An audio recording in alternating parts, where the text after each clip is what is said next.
Vrancourt, une sportive pratiquante issue d'un milieu modeste, comprit qu'il suffisait d'amuser le peuple dans un colisée pour qu'il ne sente pas le poids de l'injustice sociale, pour qu'il ne voie pas la constante mise en veilleuse de ses droits fondamentaux. Elle décida alors de canaliser son énergie pour contrer cette pratique ancestrale appelée chez les Romains du pain et des jeux.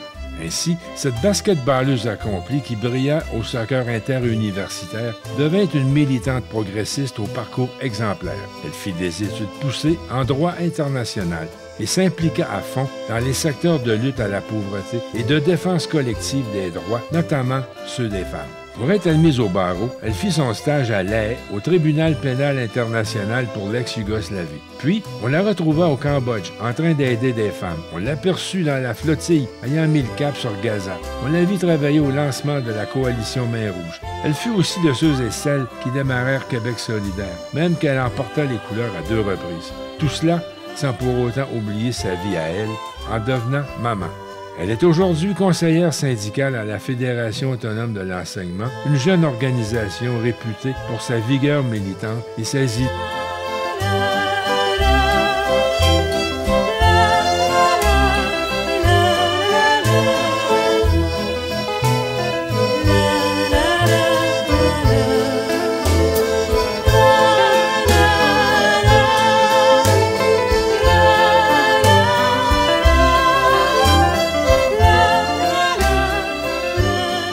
Marie-Ève Rancourt, bonjour. On dirait que vous avez toujours été dans le domaine progressiste. Est-ce que c'est de famille chez vous? Ah non, pas du tout. Je viens pas d'une famille qui est particulièrement politisée. Je viens d'une famille d'origine plutôt modeste. Mes parents ont grandi en Beauce, en milieu rural. Mon père il a travaillé comme électricien pendant sa vie, je pourrais dire active, même s'il est encore très actif, mais différemment aujourd'hui. Mes grands-parents avaient des terres agricoles, là, donc c'était pas des terres à cette époque-là, c'était des terres qui permettaient de vivre. C'était pas tant...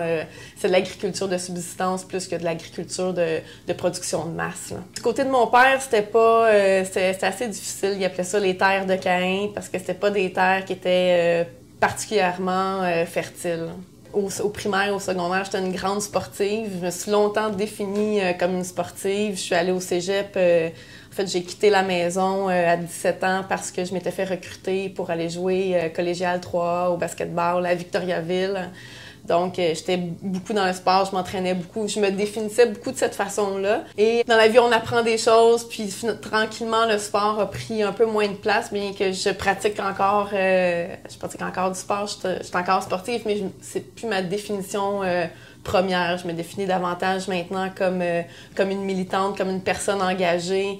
Puis cet aspect-là de la politique et les valeurs sociales, les valeurs progressistes, les valeurs de partage occupe une grande place dans ma vie personnelle, dans ma vie familiale, dans ma vie militante. Je dirais que je me suis plus politisée au fil de mes études, particulièrement au cégep, par le biais de cours de sociologie, d'histoire, de sciences politiques. Il y a des professeurs qui nous marquent dans la vie. Là. Je me souviens d'un prof que j'avais au cégep de Victoriaville, Jean-François Léonard, puis qui nous avait sorti une statistique à l'effet que les 50 personnes les plus riches de la planète possédaient 50% des richesses mondiales. Puis cette statistique-là, elle a eu comme un déclenchement dans mon processus de conscientisation parce que je me disais, voyons, ça n'a pas de bon sens. Dans quel genre de monde est-ce qu'on vit? Comment ça se fait que cette réalité-là existe, que personne n'en parle et que personne la conteste? À partir de ça, c'est des lectures, d'autres cours, oui, tout à fait. cheminez. Oui, des lectures. Je me souviens que j'avais fait une recherche sur la fin de la Deuxième Guerre mondiale, le lancement de la bombe nucléaire par les États-Unis sur Hiroshima. Et ça aussi, ça m'avait beaucoup conscientisé aux impacts des guerres, au rôle que pouvaient jouer, au rôle impérialiste que pouvaient jouer les grandes puissances de ce monde. Donc, je dirais que c'est vraiment quelque chose qui se tisse tranquillement à partir de mes 17, de mes 18 ans. Et ça va toujours aller en s'accentuant, en s'enracinant, je dirais, de façon toujours plus profonde et en prenant une place toujours plus grandissante dans ma vie. Quand j'ai décidé d'aller étudier en droit, au départ, c'était pas tant pour être avocate que parce qu'on me disait que j'étais bonne pour débattre, j'aimais beaucoup échanger des idées, des points de vue. Et ça, au fil de mes études en droit, j'ai toujours eu un parcours qui était, je dirais, peut-être différent de la majorité des gens qui font ces études-là. C'est-à-dire que, par exemple, habituellement, quand on fait des études de droit, on prend des cours qui nous amènent éventuellement à l'école du barreau. Donc, il y a des cours profil barreau. C'est pas des cours qui m'intéressaient particulièrement. On parle de cours de droit des affaires, d'assurance. J'ai pris des cours de sciences politiques, je prenais des cours de droit international. Donc, c'est vraiment plus l'aspect droit de la personne, droit international, justice sociale qui m'ont interpellée, dans le fond, tout le long de mon parcours étudiante, je dirais. À la fin de mon baccalauréat en droit, j'ai finalement décidé de faire mon barreau. Puis, par la suite, j'ai fait une maîtrise droit international, politique internationale.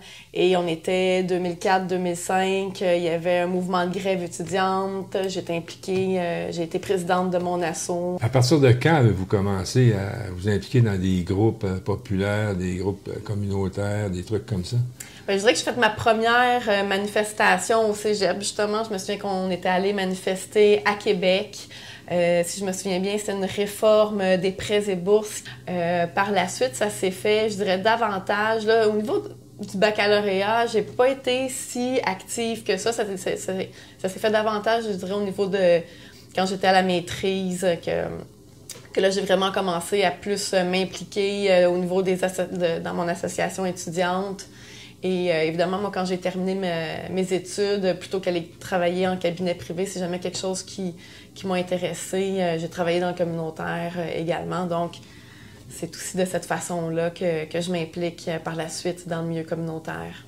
Ce qui n'est pas la normale de la chose. Quand j'étais étudiante au baccalauréat en droit, j'avais fait un concours de plaidoirie qui s'appelle le concours Jean Pictet, qui se déroulait en France, qui est un concours de plaidoirie en droit international humanitaire. Le droit international humanitaire, c'est le droit des conflits armés. Donc, ça aussi, ça a participé à ma conscientisation, je dirais, internationale par rapport au droit qui dépasse, dans le fond, le droit qui est uniquement national, qui est juridique, mais qui est éminemment politique, bien évidemment. Donc, pour moi, le droit, ce qui m'intéressait dans le droit, c'était pas tant l'application du droit existant que des règles en place, dont certaines m'apparaissaient fondamentalement injustes. Et c'est pour ça que la politique, ou le politique, je dirais plus le politique m'intéressait particulièrement.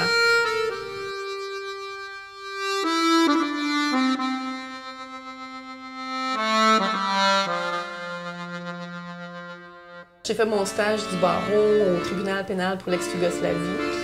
J'étais stagiaire au bureau du procureur. C'était 3 criminels de guerre qui étaient inculpés à cette époque-là à La Haye. J'ai travaillé pendant 6 mois sur ce procès-là. Vous étiez combien de stagiaires, là? Il y a plusieurs procès qui se déroulent en même temps. On était 2 stagiaires sur ce procès-là uniquement, mais c'est sûr qu'au tribunal pénal pour l'ex-Yougoslavie, il y avait peut-être une 60aine de stagiaires. De tous les pays? Oui.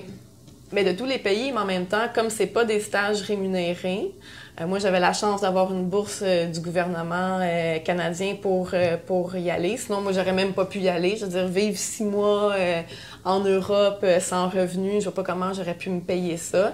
Donc, déjà là, on voit que le fait que ces stages-là sont non rémunérés, ben c'est une barrière d'accessibilité pour de nombreuses personnes, particulièrement les personnes à faible et voire même à moyen revenu.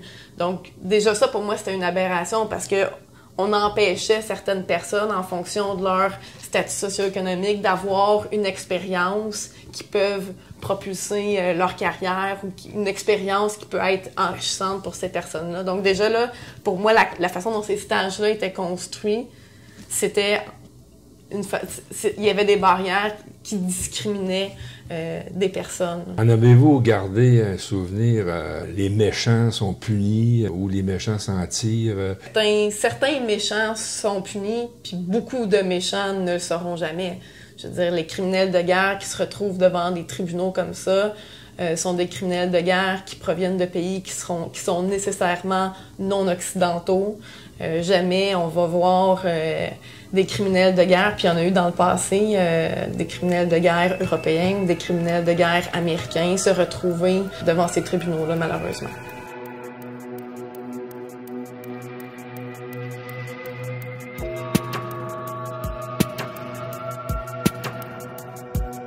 Je trouvais que c'était un monde éminemment macho, où les rapports hommes-femmes, les rapports de dominance hommes-femmes étaient flagrants.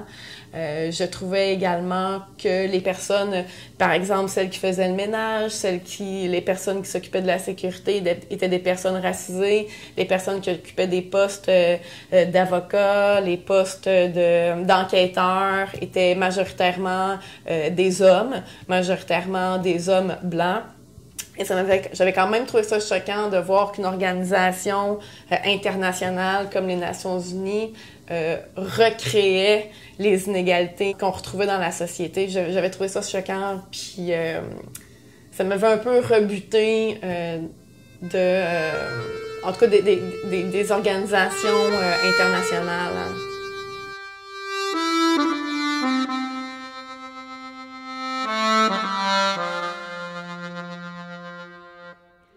Si mes notes sont bonnes au retour, vous travaillez pendant quelques années dans des groupes populaires, groupes communautaires. Et c'est toujours pas la grosse job d'avocat qui a une maîtrise en droit international. Là. Vous êtes dans des groupes. Quelle est votre démarche à ce moment-là? Ben, en fait, moi, j'ai toujours recherché un travail qui serait conforme à mes valeurs. Ça a toujours été pour moi le critère premier. Donc, quand j'ai terminé ma maîtrise, j'étais allée travailler à l'Union des consommateurs comme avocate là-bas. Et puis, par la suite, j'ai travaillé pour le mouvement d'éducation populaire et d'action communautaire du Québec, le MEPAC. Je travaillais là quand même pendant 4 ou 5 ans, qui était un organisme où il y avait un peu de juridique, mais le travail était principalement politique, principalement du travail là, de lutte à la pauvreté et de respect des droits économiques et sociaux, qui avait été un peu la spécialisation que j'ai creusée pendant mon parcours à la maîtrise à l'UQAM. La maîtrise, j'ai travaillé comme assistante de recherche pour Lucie Lamarche. On travaillait beaucoup avec Madame Lamarche sur des enjeux de droits des femmes. J'ai collaboré aussi beaucoup avec la Ligue des droits et libertés. Encore là, pour creuser, on avait documenté, par exemple, tout le respect ou le non-respect des droits économiques et sociaux par le gouvernement du Québec, le gouvernement du Canada, et on avait produit un rapport qui avait été présenté là aux Nations Unies. Au MEPAC, on a, entre autres, en 2010, avec d'autres organismes, fondé la coalition opposée à la tarification et à la privatisation des services publics, qu'on connaît aussi sous l'appellation Coalition Main Rouge. Et j'ai été la porte-parole de cette coalition-là pendant quelques temps. Il faut se rappeler que cette coalition-là a vu le jour en 2010. 2008, c'est la crise économique, je veux dire, c'est la crise majeure, non seulement au Québec, mais un peu partout dans le monde. Et le fameux budget 2010, c'est le fameux budget bâchant, le budget de l'austérité, où on annonce des coupures dans tous les services publics, on annonce la hausse des frais de scolarité, on annonce l'instauration d'une taxe santé. Donc, c'est le scénario d'horreur qu'on anticipait qui se réalise finalement en 2010, mais ça crée aussi une vague sans précédent de mobilisation. Donc, les organisations ont très rapidement adhéré à cette coalition-là, dont l'objectif était justement de lutter contre les mesures d'austérité qu'on savait qui s'en venaient.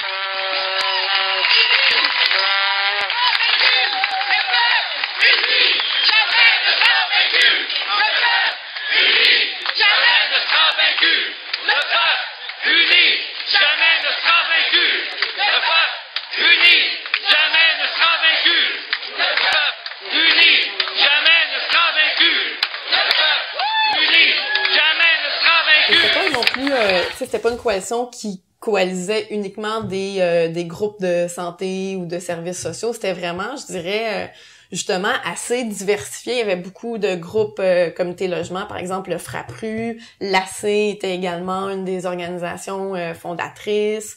Donc on était quand même plus la Ligue des droits et libertés également, le MEPAC. Donc on était quand même plusieurs organisations du milieu communautaire qui avons lancé cette coalition-là. Et puis rapidement, ça a pris une ampleur assez importante. Avez-vous eu quelques gains? Ben ultimement oui, parce que je veux dire la taxe santé aujourd'hui, finalement le gouvernement a reculé. À travers cette coalition-là, on a aussi lutté contre évidemment la hausse des frais de scolarité. Donc l'AC était une organisation très active au sein de la coalition. Donc, il y a eu de nombreuses manifestations qui ont eu lieu, mais évidemment, faire reculer les gouvernements, c'est jamais quelque chose de facile. Mais il y a toujours un gain que souvent on a tendance à oublier, qui est celui de la conscience sociale puis de l'éducation populaire qu'on est capable de faire par le biais de ces mobilisations-là.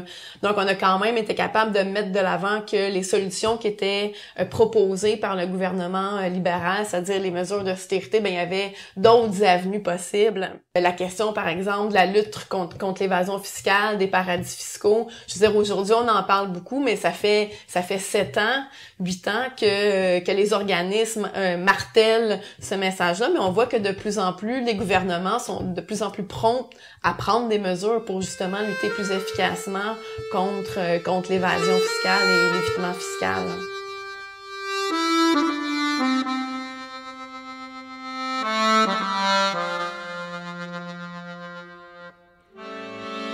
Ce qui nous amène à 2012, dès le printemps, il y a un mouvement, on dirait, qui s'alimente de lui-même, qui grossit. Comment vous voyez ça de votre position? Il y avait une indignation de la part des gens par rapport aux mesures qui étaient imposées. Je veux dire, c'était des mesures qui appauvrissaient la classe moyenne, qui appauvrissaient les personnes les plus pauvres. Les gens voyaient définitivement qu'il y avait d'autres avenues possibles. La hausse des frais de scolarité qui était proposée par le gouvernement libéral était tellement élevée que c'était évident que ça devenait un frein pour l'accessibilité aux études supérieures. Je veux dire, quand on sait que le savoir, c'est le pouvoir, mais de limiter de cette façon-là l'accessibilité à des études universitaires, nécessairement, ça suscitait l'indignation, et particulièrement pour les personnes qui étaient à l'université au moment des faits. Donc, je me souviens que à l'hiver 2012, un petit peu avant, je dirais, la levée là, de tout le mouvement du printemps arabe, mais en février 2012, la coalition avait organisé un blocage de la tour de la Bourse. Et puis, on avait travaillé pendant des jours le plan, tout est secret, là. On va faire du repérage, on identifie les entrées souterraines via le métro pour accéder à la bourse, on identifie les entrées extérieures, on a une formation donner à des gens ciblés qui vont devoir bloquer l'ensemble des entrées qui vont avoir été préidentifiées par un groupe de 3 personnes. On communique pas par téléphone, on communique pas par courriel pour éviter que le plan soit publicisé. Et puis ce blocage-là fonctionne.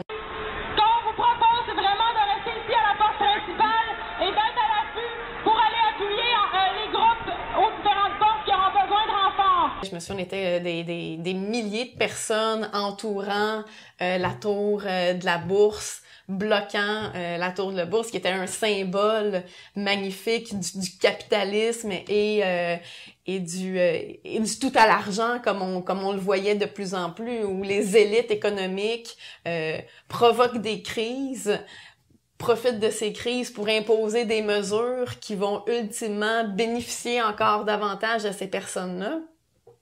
Donc, ça a été quand même un moment important de la coalition qui a été, je dirais, probablement une des actions qui a participé, je dirais, au déclenchement de tout le printemps étudiant qu'on a connu. Bien, évidemment, pas le seul, il y en a eu de nombreuses, mais comme on était parmi les organisations qui avons organisé cette action-là, ça a été quand même un événement là, marquant de l'année 2012. Quelle belle époque! Quelle belle époque! Ouais. Quelle leçon tirez-vous de l'épopée des Carrés rouges? Ben, je pense que la façon dont le mouvement était structuré, c'est-à-dire qu'il était structuré de façon très décentralisée, qu'on a longtemps répété que, par exemple, Gabriel Nadeau-Dubois, Jeanne Reynolds, les personnes qui ont été porte-parole de la CIE n'étaient que des porte-paroles et non pas des chefs. La multiplication des actions qui n'étaient pas décidées par une tête dirigeante au sein d'instances suprêmes, faisant en sorte que ce mouvement-là était, en quelque sorte, ingouvernable. Il se gouvernait de par lui-même et il était impossible pour une seule personne de l'arrêter ou voire même de l'influencer parce que tellement plein de gens, d'organisations, d'associations étudiantes, de groupes communautaires participaient à l'évolution de ce mouvement-là, puis est entré ensuite les casseroles, donc les citoyens ont embarqué de façon spontanée, bloquant des rues, traversant les coins de rue, en famille, donc ça devenait un mouvement qui s'auto-gérait lui-même. Et ça, je pense que c'est quelque chose, en fait, c'est quelque chose qui était vraiment magnifique parce que je pense que ça donnait à tout le monde un sentiment de pouvoir. C'est-à-dire que t'étais pas un simple exécutant où on te demandait de venir dans une manifestation dont le départ est à tel endroit, telle heure. Tu étais, en quelque sorte, un décideur et un participant de ce mouvement-là. Et ça, je trouvais que c'était quelque chose qui était très inspirant. Et je pense qu'il y a des leçons à tirer de ça lorsqu'on fait de la mobilisation au sein de nos organisations. Le pouvoir aux citoyens, c'est la plus belle illustration que le printemps 2012 a pu nous donner. Je pense que ça a été un des rares moments dans l'histoire où les citoyens ont pu dire « le pouvoir était entre mes mains ». Puis les gens avaient un espoir de changement, les gens participaient à ça avec indignation, avec espoir, avec sourire aussi. Donc je trouvais que c'était très inspirant. Puis je trouvais que c'est la plus belle illustration qu'on peut donner du pouvoir citoyen. Et il y a eu des gains. Ben oui, c'est non négligeable. Je veux dire, le Parti libéral, évidemment, il y a la loi 78 qui est un affront à la démocratie, qui est un affront à la participation citoyenne. C'était scandaleux, cette loi-là. Et c'est ça aussi qui a amené, en quelque sorte, les citoyens à sortir de chez eux, à dénoncer cette loi-là. Donc, évidemment, le gouvernement le gouvernement libéral déclenche des élections, croyant qu'il allait obtenir un mandat majoritaire. Il est défait. Le Parti québécois prend le pouvoir sur une base minoritaire. Il annule la hausse de frais de scolarité. Alors oui, ça a été une victoire, clairement une victoire, et c'est important de le souligner parce que on se mobilise beaucoup, souvent, puis on a souvent l'impression qu'on a peu de gains. Et les attaques néolibérales à l'endroit des droits économiques, des droits sociaux, ils vont en grandissant. Et on a souvent nos mobilisations, c'est pour contrer des attaques néolibérales. Et même la hausse des droits de scolarité, c'était ça. C'était une attaque néolibérale à l'endroit d'éducation supérieure. Sauf que cette fois-ci, ça a été vraiment une victoire majeure du mouvement étudiant et de la population en général. Et au-delà du gain politique, il y a toute cette conscientisation puis tous ces apprentissages qui se sont faits au gré de ce mouvement-là. Les étudiants de 2012, aujourd'hui, ce sont des travailleurs qu'on retrouve dans nos instances syndicales et qui revendiquent différentes façons de faire, qui proposent des nouvelles idées, qui veulent un syndicalisme différent. Et ça, je pense que c'est quelque chose d'intéressant, justement. C'est pas juste... La mobilisation de 2012 dépasse largement le gain politique qui a été fait, mais a amené toute une conscientisation de ce qu'est la démocratie, de ce qu'est la mobilisation. Et ça c'est très intéressant et c'est non négligeable. Et vous retrouvez ça dans les instances syndicales? Mais de plus en plus, parce qu'évidemment, là, de 2012, on est rendu en 2017 maintenant. évidemment, les jeunes qui se sont formés, qui se sont politisés au cours de ces années-là sont devenus des travailleurs. Et oui, maintenant, ils sont de ceux, ce sont évidemment les militants de la première heure, ce sont souvent ceux qui sont rapidement volontaires pour participer aux mobilisations syndicales. Ce sont eux également qui vont se retrouver délégués syndicales. Ce sont eux qui vont se retrouver dans les instances syndicales également.